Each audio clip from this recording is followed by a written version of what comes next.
آقای افشین، آیا همه نخبگان میتونن همچون شما شرکتی رو که پیش از این مدیر عاملش بودید و عضو هیئت مدیرش بودید ظرف 6 ماه حدود 100 میلیارد تومان مبلغ حمایتی که امکان تبدیل اون به بلاعوض وجود داره رو دریافت کنن؟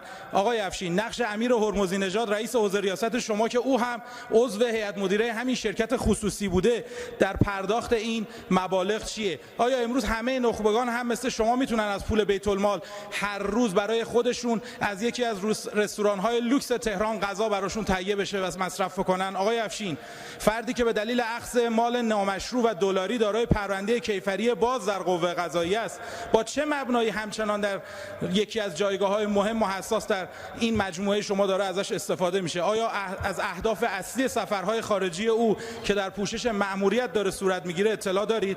آقای افشین، معاونت علمی و فناوری ریاست جمهوری امانتی برای خدمت به نخبگانه و برای حمایت از شرکت‌های واقعی دانش بنیان، نه پاتوقی برای مشمولان غایب غیر نخبه که شما از اونها بدون داشتن مدرک دکتری در مکاتبات رسمی به عنوان دکتر یاد میکنید و اونها در حالی در جایگاه‌های غیرقانونی که حضور دارن در رسانه‌ها به دنبال پولپاشی افتادن برای اینکه مدیریت ناکارآمد شما رو مدیریت کنن. و السلام علیکم و رحمت الله.